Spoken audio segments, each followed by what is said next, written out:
Last time I left you with a question. When the pressure on American households builds this high, do people pull back or do they borrow more?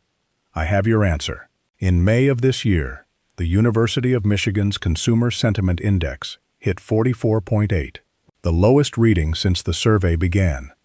Not the lowest since 2008. Not the lowest since the pandemic shock.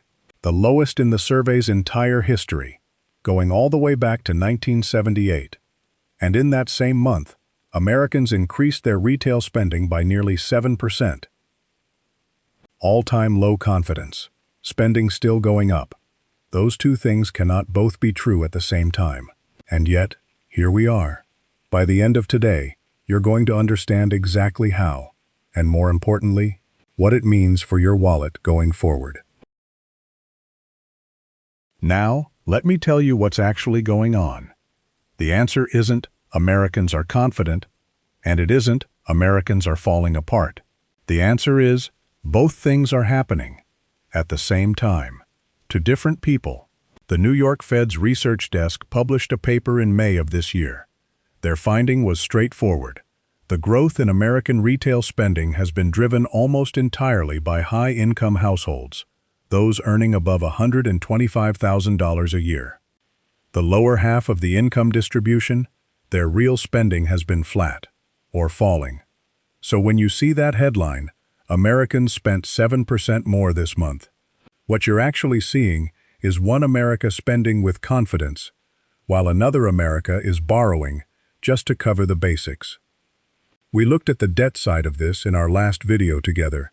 $18.8 trillion in household debt, credit card delinquencies at a 15-year high. Here's what those numbers mean in plain English. A survey from Achieve found that 53% of American consumers are currently carrying a credit card balance just to cover essential expenses. That's not optimism. That's a bridge, and some people are running out of road. Two different Americas. Same economic headline. Now, before we go any further, you know I always say this. What I share here is education, not financial advice. Your situation is your own.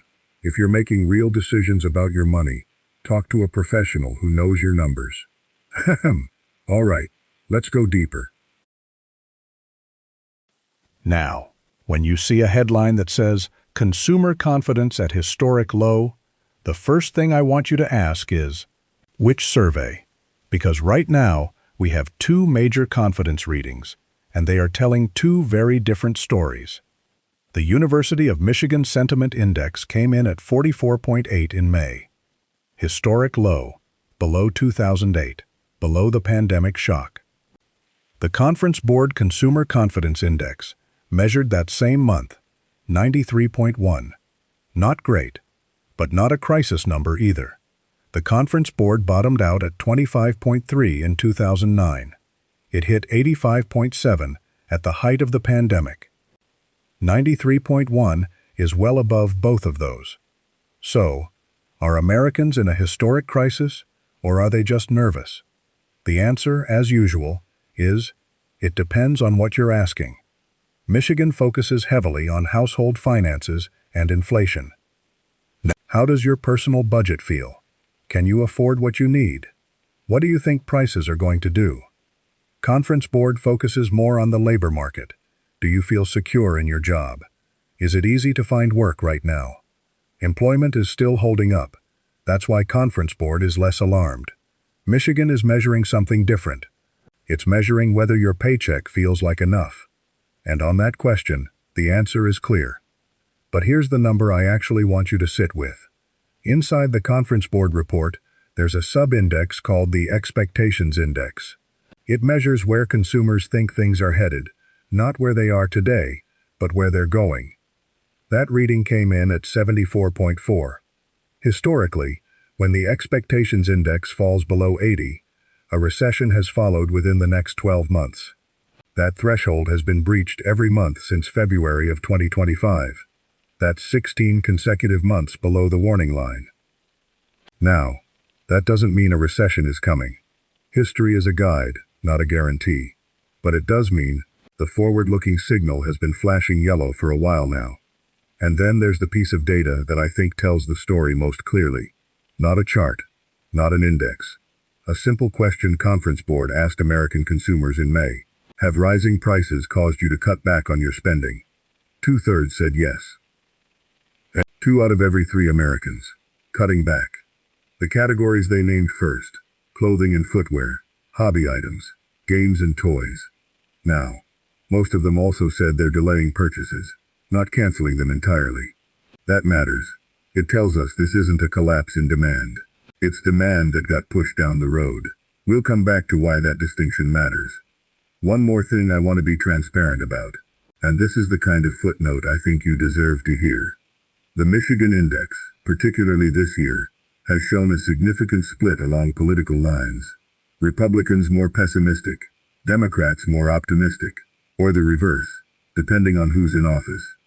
That kind of partisan noise makes any single reading harder to interpret cleanly. It doesn't invalidate the trend, but it's why I never look at Michigan alone, and why I always want to see it alongside the conference board before drawing conclusions. Now, here's what I keep coming back to. Sentiment is what people say, but the checkout line is what people do. And right now, those two things aren't matching up. Confidence at historic lows. Spending still running positive. Which one is telling the truth? That's where we're going next. So let's talk about what the receipts actually say. Because here's the thing about sentiment surveys. They measure how people feel. The checkout line measures what people do. And right now, those two signals are not agreeing with each other. May 2026. U.S. retail sales. Up 0.9% from the month before. Up 6.9% from a year ago. First quarter GDP growth, 1.6%. Positive. Measured. Not spectacular, but not a contraction. TD Economics put it plainly. Consumers appeared undeterred in May, perhaps dipping further into savings or leaning more heavily on credit cards. So the economy is still moving. The question is, what's powering it? Now, I've seen this movie before. Not exactly this version, but close enough that the title looked familiar. The year was 2022. The University of Michigan Sentiment Index hit 50.0, what was, at the time, the lowest reading on record. Headlines were declaring a recession. People felt terrible about the economy. And yet, GDP grew 1.9% that year, 2.5% the year after. The recession never came. Kyla Scanlon, an economic commentator, coined a word for it at the time. She called it a vibe session, the vibes of a recession, without the economic reality of one. Why didn't it tip over? 3 reasons, and they matter, because they're exactly what we need to check against today. First, employment. In 2022, unemployment was sitting around 3.5%, near a 50-year low. People were worried, but they had jobs. Second, the pandemic savings buffer. American households had built up an unusually large cushion during COVID. Stimulus checks, reduced spending, deferred expenses. That buffer was still absorbing shocks in 2022. Third, wages were rising fast enough, in nominal terms at least, to keep spending going, even as prices climbed. 3 legs holding the table up. The table wobbled, but it held. Now here's where 2026 is different, and I want to be precise about this, because the difference matters.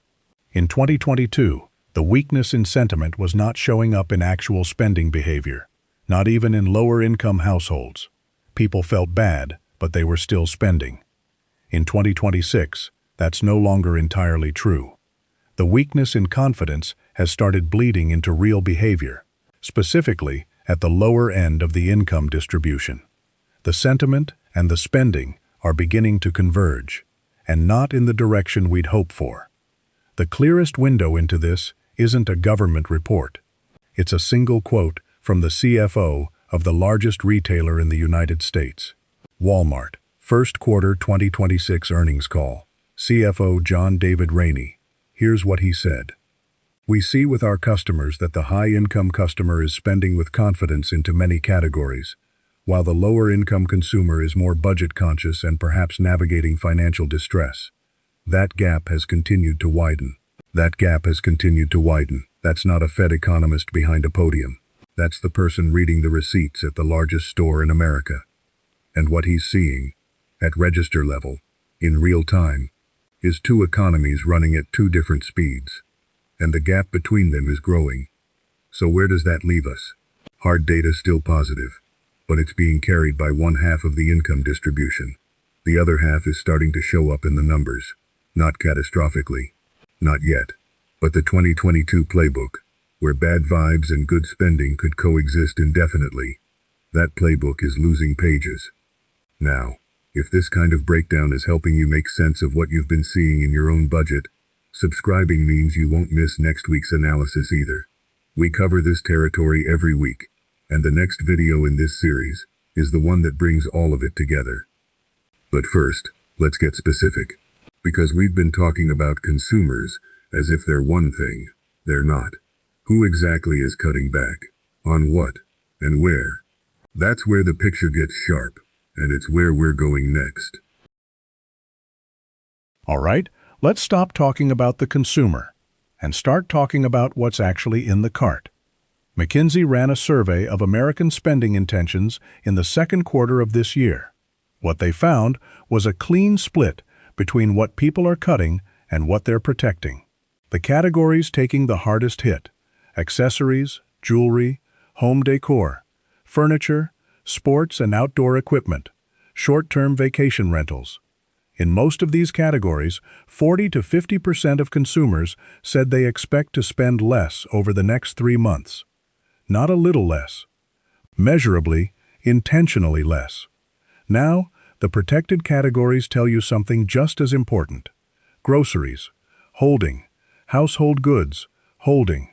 Gasoline, well, you don't really have a choice on gasoline.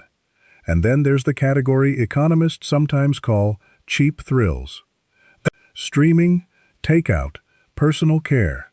Those are holding too, because when everything else gets expensive, the $10 streaming subscription starts to feel like the last affordable luxury in the house.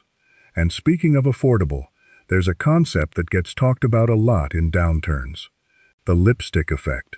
The idea that when budgets tighten, people cut the big purchases but keep the small indulgences. A tube of lipstick instead of a new outfit. I want to be honest with you about this one, because the data going into this video was genuinely mixed. e.l.f. Beauty's CFO said in February that the beauty category is resilient. It's not going anywhere. 28 straight quarters of market share gains. But the business of fashion ran a piece saying the lipstick effect is effectively over, that cash-strapped consumers aren't even interested in small luxuries anymore. McKinsey found that 63% of consumers don't consider premium beauty products inherently superior, and nearly a quarter have already traded down to mass-market alternatives. So, is the lipstick effect alive or dead? Probably depends on which American you're asking. And that, in one sentence, is the K-shaped problem. Nothing else is as important, because what's happening at the brand level tells the clearest story of all. Nielsen IQ's Consumer Outlook for 2026. 32% of Americans have switched to lower-priced brands. 30% are buying store brand or private label products. At the register level, the winners are Walmart, Aldi, Costco, Trader Joe's. The losers are the mid-range names that used to own the middle of the store. And it's not just grocery. In restaurants, fast casual is losing ground. The Chipotles and Paneras of the world are feeling it. Fast food is gaining. When a family has to choose between a $12 burrito bowl and a $5 value meal, that's not a preference.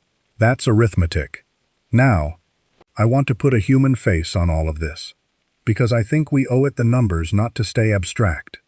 McKinsey interviewed a young woman in Florida earlier this year, and she said something that I keep coming back to. She said, "My parents just don't get it. They own their home, and their cars are paid off. For me, I'm juggling student loans, rent, and just trying to build a savings account feels impossible. We're living in different worlds." McKinsey's data backs her up. Gen Z consumers reported unemployment anxiety nearly 10 times higher than baby boomers. 31% of Gen Z said they've cut back on grocery spending. 23% said they've skipped bill payments, or paid less than the full amount, in the last year. Millennials are carrying credit card balances to cover basic expenses more than any other age group. Different generations, different asset positions, different levels of exposure to the same economy. And here's what connects them to everything we looked at in our last video. That Florida woman's rent, her student loans, her grocery bill. Every one of those categories has a tariff layer underneath it, or an energy cost baked into it, or a debt service attached to it. We've been building that picture together across this series, and it's the same picture, just seen from a different angle. Now, I've been in this field long enough to know that when you see spending patterns shift like this, the instinct is to ask, have we seen this before? Is this 2022 all over again? Uncomfortable, but ultimately fine. Or is this something that goes somewhere darker? I have a framework for answering that question. 5 criteria, and right now, 2 of them are turning red. That's where we're going next. 30 years of watching economies move, and the question I get asked more than any other, in moments that look like this one, is always some version of the same thing. Is this 2008? Are we headed somewhere bad? I want to answer that properly, not with a guess, with a framework. There are 5 things that historically turn a confidence crash into an actual recession. 5 criteria.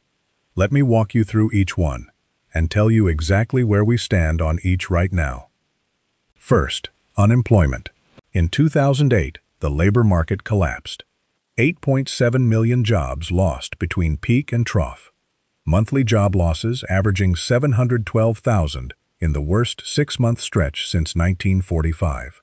Today, hiring has slowed, but layoffs haven't surged. That light is still yellow, not red. Second, credit conditions. In 2008, credit froze. Businesses couldn't borrow. Consumers couldn't refinance. The whole system locked up. Today, lending standards have tightened, but credit is still flowing. Yellow. Third, real income growth. This one is starting to move in the wrong direction. Real disposable income fell 1% year over year in April. That's the first meaningful real income decline we've seen in this cycle. That light is turning red. Fourth, the savings buffer. In 2022, American households still had pandemic-era savings cushioning the blow. Stimulus checks, deferred spending, built-up reserves. That buffer is now largely gone. Most of it was spent down through 2023 and 2024. For lower-income households especially, there's very little left between a bad month and a missed payment. That light is red. Fifth, the wealth effect. Are asset prices, stocks, home values, holding up? Right now, yes. The stock market is still elevated. That's protecting the spending power of higher-income households. That light is still green, and it's doing a lot of heavy lifting right now. 2 red, 2 yellow, 1 green. So, 2008 or 2022? Here's my honest read, after 30 years of sitting in rooms where these decisions get made. This is not 2008. In 2008, all 5 of these moved at once. Employment collapsed, credit froze, home values cratered, savings evaporated, and confidence followed. We are not in that place. I want to be clear about that. But this is also not a clean 2022. In 2022, the foundation underneath the bad vibes was solid. Jobs were plentiful, the savings buffer was full, and the weakness in sentiment never made it into real spending behavior. That's no longer fully true. The cracks are in the foundation now, not just in the headlines. We are somewhere in between, and which direction this moves, the next few months will tell us. But there's one more piece of this I need to show you, because there's a mechanism, a very old one, first described nearly a century ago, that could take everything we've just discussed and accelerate it, fast. And most people have never heard of it. I want to teach you something that John Maynard Keynes wrote down in 1936. Most people have never heard of it, but if you understand it, you'll never read an economic headline the same way again. It's called the paradox of thrift. Let me give you the version I use when I'm explaining it to someone who didn't spend their career in economics, which, I'm guessing, is most of you. Imagine you're at a football stadium. Big game, packed house. The play happens, and the person in front of you stands up to get a better view. Perfectly reasonable. Smart, even. You stand up too. The people behind you stand up. Within 30 seconds, the entire stadium is on its feet. And here's the thing. Nobody can see better than they could before. But now everyone is standing. Everyone is tired. And the only way to sit back down is if everyone agrees to sit back down at the same time. Which, if you've ever been to a stadium, you know is not how crowds work. Saving money works the same way. When your neighbor gets nervous about the economy and closes her wallet, that's a rational decision. Smart, even. She's protecting herself. But her closed wallet was somebody else's paycheck. The restaurant that lost her business lays off a server. The server cuts back on groceries. The grocery store orders less from the supplier. And on it goes. What one person's saving is prudent. Everyone saving at the same time, that creates exactly the recession they were all trying to protect themselves from. Keynes called it a paradox, because it genuinely is one. The behavior that is individually rational becomes collectively destructive. And here's why it matters right now, in 2026 specifically. We just showed you that 2/3 of American consumers say they're pulling back on spending. We showed you that the savings buffer is largely gone, which means that pullback isn't going into a savings account. It's going into debt reduction, into deferred purchases, into canceled plans. And we showed you that consumer spending is 67.7% of the American economy. Not 40%, not 50%. Nearly 68 cents of every dollar this economy produces comes from someone opening their wallet. When that stops, even partially, the math changes fast. And when it stops, because people are scared, the mechanism Keynes described in 1936 becomes very, very real, very quickly. Now, there's one condition that makes the paradox especially dangerous. It works most powerfully when credit is expensive. When borrowing costs are high, families can't bridge the gap between what they earn and what they need. They can't smooth out the rough patches. Right now, the average credit card interest rate in America is sitting around 21%. That's not a bridge. That's a toll road with a very steep price. The paradox has room to run. I've been watching this mechanism my entire career. Sometimes it fires, sometimes it doesn't. The difference, almost every time, comes down to one thing: whether the labor market holds. If people keep their jobs, they keep spending, even nervously. If the jobs go, the stadium sits down all at once. Which brings me to the question I want to close on today. We've now built the full picture. 4 layers, same wallet. And you deserve to know what to watch. What tells you this is resolving? And what tells you it isn't? All right, let me pull this together. 4 videos, 4 layers, same wallet. In our first conversation, we looked at the wage side. Paychecks were growing, but purchasing power wasn't keeping up. The paycheck got bigger. What it could buy got smaller. That was the first layer. In the second video, we looked at where that squeeze showed up in real household behavior. Mandatory spending eating a bigger share of income, savings eroding, debt rising. The second layer. In the third, we found the policy layer underneath both. The tariffs that don't announce themselves, don't show up on any bill, but quietly add somewhere between $1,000 and $1,700 to your household budget this year. The hidden tax. The third layer. And today, we found the fourth, the psychological layer. Confidence at historic lows. 2/3 of Americans pulling back. A paradox that could turn individual caution into collective consequence. 4 layers, 4 pressures, 1 budget absorbing all of them. Now, before I let you go, I want to give you something practical. 3 things to watch. Because this story is still moving, and the direction it moves matters. First, the Conference Board Expectations Index. It's been below 80, the historical recession threshold, for 16 straight months. If it climbs back above 80 and holds, the alarm is fading. If it keeps falling, the forward signal is getting louder. Second, the unemployment rate. Everything we discussed today, the paradox of thrift, the savings buffer, the K-shape, all of it is being held in check by one thing. People still have jobs. If that changes, if layoffs start moving in a meaningful direction, this stops being a confidence story and becomes something else entirely. Third, real consumer spending. Not the nominal number, the inflation-adjusted one. Right now it's still positive. If PCE and retail sales turn negative in real terms, the gap between sentiment and behavior has closed, and not in the way we'd want. Nothing else is as important to watch those 3. They'll tell you more than any headline will. Now, said at the start of this series that we were building a picture. 4 videos in, I think you can see what it looks like. The wage squeeze, the spending squeeze, the policy layer, the confidence layer. One connected story about what's happening to ordinary American households right now, and why it feels the way it does. But we're not done. Because the one question I haven't answered yet, the one you've probably been sitting with since video 1, is what do you actually do about it? Not panic moves, not headlines dressed up as advice. What does the data say a prepared household looks like, right now, in this environment? That's video 5, and it's the one this entire series has been building toward.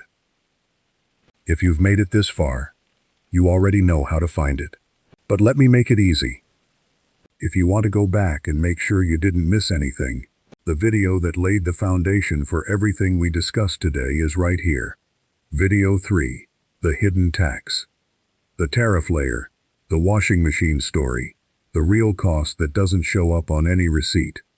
If today's picture felt complete, that one will fill in the corners. And if you're newer to this channel, if today was your first time sitting down with us, here's a video I'd point you to that has nothing to do with this series. It's one of the most practical things we've put out, about how to read an economic headline without getting misled by it. 30 years in this field taught me that skill matters more than any single data point. You'll find it right here. And if you want the full picture, all 4 videos, in order, from the wage data to today, the entire Inflation Trap series is right here on this channel. Each one builds on the last.